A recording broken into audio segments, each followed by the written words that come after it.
சிங்க பெண்கள் சிறப்பு படையை முதலமைச்சர் விஜய் அவர்கள் தொடங்கி வச்சுட்டாரு. ஸோ இந்நேரம் நீங்க எல்லாரும் அதை பார்த்துருப்பீங்க.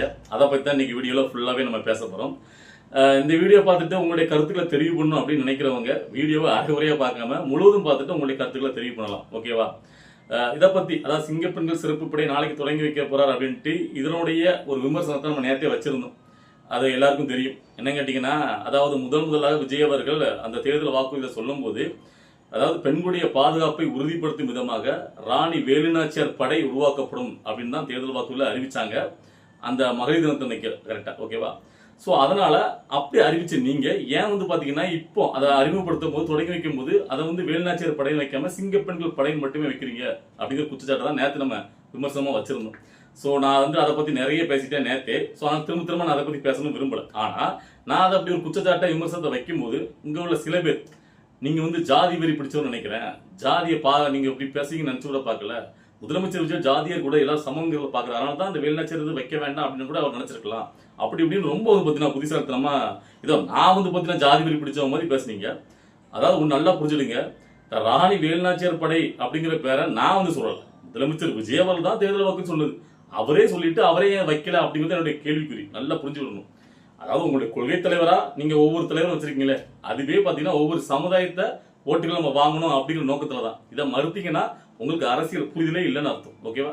அது எல்லா கட்சிகளும் அதான் பண்ணுது. அதனால நம்ம அதை பெருசா எடுத்துக்கல. விஜய் அவர்களும் கட்சி ஆரம்பிச்சு வர்றாரு.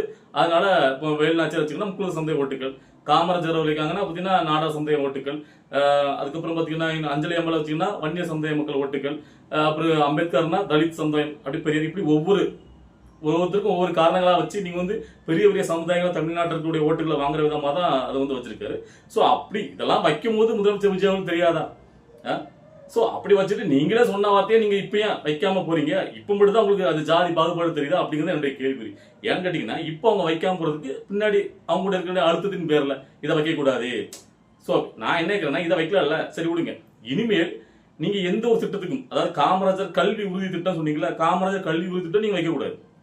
நல்லா புரியுது. அதே மாதிரி அஞ்சலி அம்மாள் விரைவு நீதிமன்றம் சொன்னீங்களா, அதுவும் அந்த பேர்ல வைக்கக்கூடாது. பெரியார் பேர்லயும் வைக்கக்கூடாது. அம்பேத்கர் அவர்கள் பேர்லயும் எந்த திட்டமும் நீங்க அறிமுகப்படுத்தக்கூடாது. அப்படி நீங்க பண்ணல அப்படின்னா ஓகே, நாங்க இதை சரி முதலமைச்சர் விஜய் அவர்கள் சரியா பண்றாரு நான் ஒத்துக்கிடுவேன். ஆனா இதுக்கப்புறம் நீங்க அப்படி பண்ணீங்கன்னா அப்ப வேணுமுனே நீங்க திட்டமிட்டு நீங்க முக்குளத்தூர் சமுதாயத்தை ஒதுக்குறதா தான் பார்க்கப்படும். உண்மை அதானே, வேற நிலையில இருக்கு. சரியா? சரி ஓகே, இப்போ அதை விட்டுருங்க.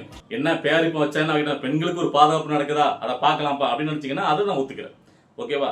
சிங்க பெண்கள் அப்படிங்கிற பேர்ல ஒரு பாதுகாப்பு படையோட அதாவது ஆட்சி ஆரம்பிச்ச ஒரு மாதத்துக்குள்ளேயே அதை நடைமுறைப்படுத்திருக்கிறத நான் வரவேற்கிறேன். ரொம்ப ரொம்ப தேவையானது. ஏன்னா அங்க பெண்களுடைய பாதுகாப்புங்கிறது ரொம்ப ரொம்ப கேள்விக்குறியா போயிட்டு இருக்கு. இந்த நேரத்துல இப்படிப்பட்ட ஒரு பெண்கள் அதிரடிப்படையா அறிமுகப்படுத்துங்கிறது ரொம்ப ரொம்ப அவசியமானது. அப்புறம் இன்னொரு கொஸ்டின் இருக்கு. அதை இந்த குறுகிய காலத்துல அறிமுகப்படுத்தும் போது, அதாவது முதலமைச்சர் விஜய் அவர்கள் முதலாக பதவி வச்சு என்ன சொன்னா கேட்டீங்கன்னா, நான் முதல்ல நிதிநிலையே சரியில்லை தொடர்ச்சி வச்சுட்டு போயிருக்காங்க, அதனால நிதிநிலை சம்பந்தமாக ஒரு வெள்ளை அறிக்கை வெளியிட போறேன். முதல்ல வெள்ளை அறிக்கை வெளியிட்டு தான் நான் மற்றபடி எல்லாத்தையும் திட்டத்தையும் தொடங்குவேன் அப்படின்னு அவர் சொல்லியிருந்தார். அப்படி பாத்தீங்கன்னா வெள்ளை அறிக்கை இன்னுமே வெளியிடப்படவில்லை. சோ நாம அப்ப வெள்ளை அறிக்கை வெளியிடுவோம் சொன்னோம்னா நாமலாம் பாத்தீங்கன்னா ஃபயர் விட்டோம். சரி, திமுக எதிராக ஆட்டங்கண வைக்க போறாரு அப்படின்னு சொல்லிட்டு. அதுக்கு உடனே அவர் சொன்ன உடனே பாத்தீங்கன்னா முதலமைச்சர் விஜய் அந்த முன்னாள் முதலமைச்சர் பாத்தீங்கன்னா முக ஸ்டாலின் எதிர்ப்புலாம் வந்துச்சு. நீங்க அரைகுறையா பேசுறீங்க, தெரியாம பேசுறீங்க, வரம்புக்கு உட்பட்டு தான் நாங்க கடன்லாம் வாங்கியிருக்கோம் அப்படி இப்படின்ட்டு.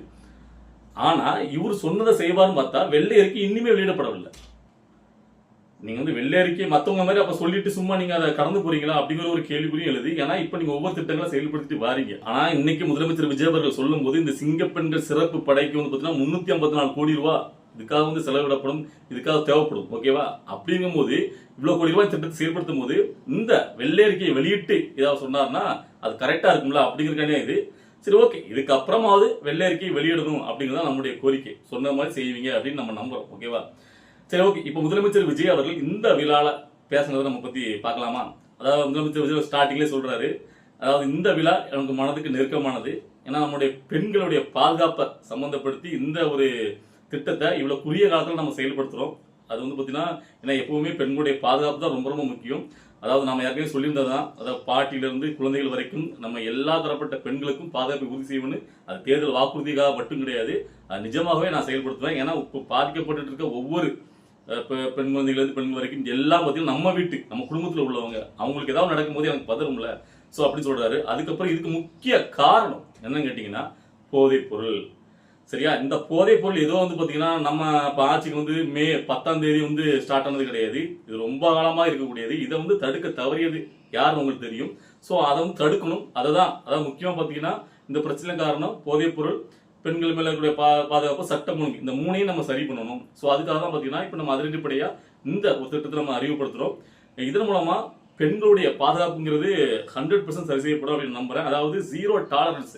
நான் பெண்களுடைய பாதுகாப்புல பாரபட்சமே பார்க்க மாட்டேன்.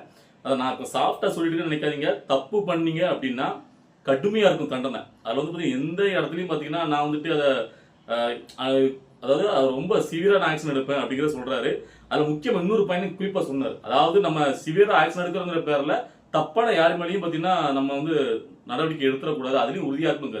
அது ரொம்ப ரொம்ப அவசியமானது. ஏன்னு கேட்டீங்கன்னா எல்லா இடத்துலயும் பாத்தீங்கன்னா ஒரு பெண்கள் வந்து பாத்தீங்கன்னா பொதுவா தங்களுக்கு பாதுகாப்பு வரும்போது அதை வந்து சுயநலத்துக்காக சில பேர் பயன்படுத்திக்கிறாங்க. சில இடங்கள்ல பார்த்திருப்போம். இப்போ வந்து சில இடங்கள்ல பாத்தீங்கன்னா ஒரு உண்மையிலேயே ஒரு நல்ல வாத்தியார் இருக்காருன்னா அந்த வாத்தியார் வேற ஏதாவது கோபத்தை காட்டியிருந்தாரு, அவர் நமக்கு பிடிக்கல அப்படின்னு கேட்டீங்கன்னா அவர் மேல பாத்தீங்கன்னா ஒரு தப்பான ஒரு பழியை போட்டு அவர் என்ன இப்படி பண்ணிட்டார் அப்படின்னு சொல்லி பெண்கள் சொல்லிட்டா போதுமே. இங்கதான் பெண்கள் சொன்னது தேவாக்கு எடுத்துட்டு பயங்கரம் அப்படி நம்ம எடுக்கக்கூடாது. எதுலையும் தீர விசாரிச்சு, அதாவது சிவியராகவும் இருக்கணும், அதே நேரத்தில் தீர விசாரிச்சு நம்ம செயல்படணும் அப்படின்னு சொன்னாரு. அதை நான் உன்னிப்பா கவனிச்சேன். அது ரொம்ப ரொம்ப கரெக்டா. அதுக்கப்புறம் இன்னொரு விஷயம் என்ன கேட்டீங்கன்னா இப்போ யாருக்குமே மகளிர் காவல் நிலையங்கள் இருக்கு. ஸோ அப்போ இதுல வந்து பாத்தீங்கன்னா நிச்சயமா இந்த பெண்கள் சிறப்பு படை வந்து பாத்தீங்கன்னா எப்படி இருக்கும் அப்படின்னு கேட்டீங்கன்னா அவங்களுக்கு உறுதுணையா தான் இருக்கும். அதாவது குற்றம் நடந்தவங்க கைது நடவடிக்கை அப்படி இப்படின்னு குற்றங்கள் நடந்தவனா சிவியரா எடுப்பாங்க. அது வந்து மகளிர் காவல் நிலையங்கள் அந்த இதை பண்ணட்டும். அவங்களுக்கு உறுதுணையா குற்றம் நடக்கிறதுக்கு முன்னாடியே ப்ரிவென்ஷனா எப்படி பெண்களை பாதுகாக்கிறது. இப்போ வந்து பாத்தீங்கன்னா கூட்டத்துல பெண்கள் பாதுகாப்பு, அதுக்கப்புறம் பஸ்ல போகும்போது, தெருக்குள்ள போகும்போது, வேலைக்கு போகும்போது இப்படி பெண்கள் சீண்டல், பாலியல் சீண்டல், இந்த மாதிரி பெண் கடத்தப்படும், இந்த மாதிரி நிறைய தொழில்கள் இருக்கு. ஸோ அதனால அங்க வந்து பாத்தீங்கன்னா நம்முடைய அந்த பெண்களோட பெண்களாக இந்த சிறப்பு அதிரடிப்படை அவங்க இருப்பாங்க. ஸோ அதனால ப்ரிவென்ஷனா நம்ம வந்து பாத்தீங்கன்னா இதை தடுக்கணும். அதுக்காக தான் இந்த சிறப்பு இந்த அதிரடிப்படை அப்படி சொல்லியிருந்தாரு. அது ரொம்ப ரொம்ப அவசியமானது. கரெக்டான ஒரு பேச்சு. ஏன்னு கேட்டீங்கன்னா எப்பவுமே ஒரு தப்பு நடந்ததுக்கு அப்புறம் அதுல போயிட்டு வந்து பாத்தீங்கன்னா அந்த குற்றவாளியை கண்டுபிடிச்சு அவன் தண்டனை கொடுக்கிறது ரெண்டா பட்சம். ஆனா இது எவ்வளவு நாளைக்கு நம்ம பண்ணிட்டு இருக்குது. அதை ப்ரிவென்ஷனா தடுக்கணும்ல. அதெல்லாம் ரொம்ப ரொம்ப அவசியமானது. ஸோ அந்த வகையில ப்ரிவென்ஷனா தடுக்கிறதுக்காக இந்த சிங்கப்பெண்கள் அதிரடிப்படையை முதலமைச்சர் விஜய் அவர்கள் அறிவுறுத்தினது உண்மையிலேயே ரொம்ப தரமான சம்பவம். பெண்களுக்கு ரொம்ப ரொம்ப அவசியமானது. ஏன்னா உங்களுக்கு தெரியும் இப்போ வந்து கொஞ்ச நாட்களேயே எவ்வளவுக்குள்ள அதுவும் முதலமைச்சர் பதவி வச்சதுலேயே பாத்தீங்கன்னா ரொம்ப வந்து பாத்தீங்கன்னா பெண்கள் மீதான அந்த குற்றங்கள் வந்து அதிகரிச்சே வருது. அதுக்கு என்ன காரணம் கேட்டீங்கன்னா பயம் இல்லை. அந்த சட்டம் வந்து என்ன பண்ணிடும் நம்மள அப்படிங்கிறது இருமாப்பு தான் எல்லாருக்கும் வந்து பாத்தீங்கன்னா திரும்ப திரும்ப அந்த சட்டங்கள் கடுமையாக்கப்படணும். இப்போ நம்மளுக்கு பெண்களுக்கு வந்து பாத்தீங்கன்னா ஒரு தைரியம் வரும். நம்மளுக்கு இப்போ ஒரு கூட்டத்தில் போகும்போது பஸ்ல போகும்போது எல்லாத்தையும் பாத்தீங்கன்னா ஒரு பாதுகாப்பு இருக்கு நம்மளுக்கு அப்படின்னு தெரிஞ்சா எல்லாருக்கும் இந்த பாலியல் சீண்டல் பண்ணணும், பெண்கள் தவறா பார்க்கணும், தொடரணும் அப்படின்னு நினைக்கிறவங்களுக்குலாம் பயம் வரும். அந்த பயத்தை கொடுக்கறதுக்காக இந்த படையை அறிவிப்பதற்கு ரொம்ப ரொம்ப நல்ல விஷயம். அதுக்கப்புறம் ஒன்று சொன்னாரு. அது வந்து ரொம்ப ரொம்ப முக்கியமான விஷயம். இதை எல்லாரும் இதை உணர்ந்து செயல்பட்டா நல்லா இருக்கும். நாடே மாறும், திருந்தும்.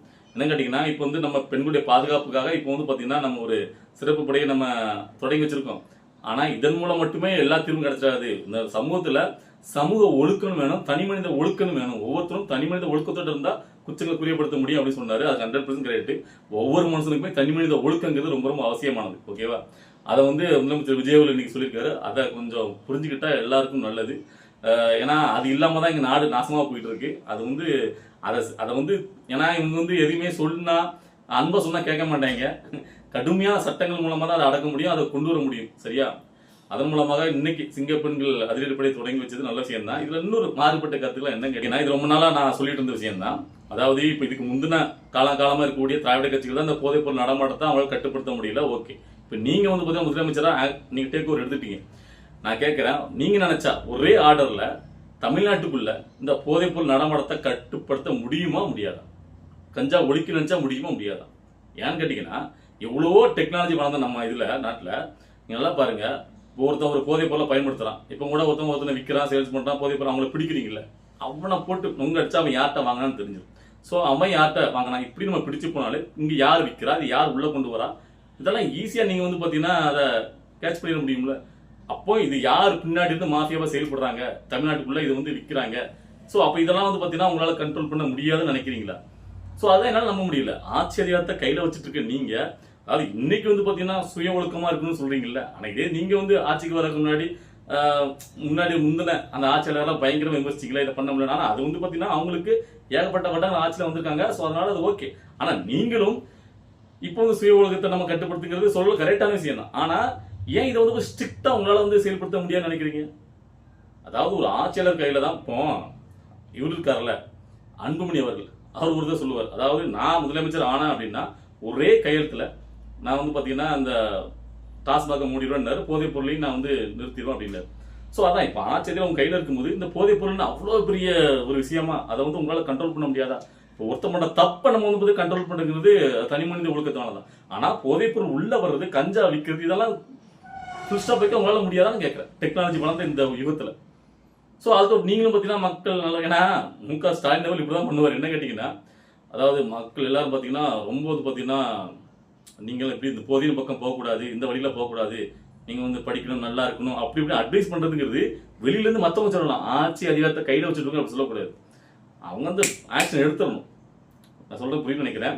அதுக்கப்புறம் ஸோ அதாவது மற்றவங்கள மாதிரி, அதாவது பேருக்குன்னு ஒரு திட்டத்தை தேர்தல் அறிக்கைக்காக அறிவிச்சுட்டு அதுக்கப்புறம் அவங்களுடைய ஆட்சிகளை முடிய போகிற நேரத்தில் அந்த திட்டத்தை தொடங்கி வைக்கிற அந்த மாதிரி இல்லாமல், அதை குறுகிய காலத்தில் ஒரு மாதத்துலேயே ஆட்சி அமைச்சு ஒரு மாதத்துலேயே இந்த திட்டத்தை செயல்படுத்தினதுக்காக, அது முக்கியம் பெண்களுடைய பாதுகாப்பை மனசில் வச்சு இந்த திட்டத்தை நீங்கள் முன்னுரிமை கொடுத்ததுக்கு உண்மையிலேயே பெரிய பாராட்டுகள், நன்றி. ஓகேவா? சரி, ஓகே. இன்னைக்கு இந்த வீடியோ பார்க்கக்கூடிய நம்முடைய நண்பர்கள், உங்களுக்கு நான் பேசின விஷயங்கள்ல உங்களுக்கு ஏதாவது மாற்று கருத்து இருக்கு அப்படின்னா உங்களுடைய கருத்துக்கள் தாராளமாக நம்முடைய கமெண்ட்ல தெரிவு பண்ணலாம். ஓகேவா? நம்ம அடுத்த கட்ட அரசியல் பார்த்துட்டு நம்முடைய வீடியோ வரும். தொடர்ந்து பாருங்க. பாய்.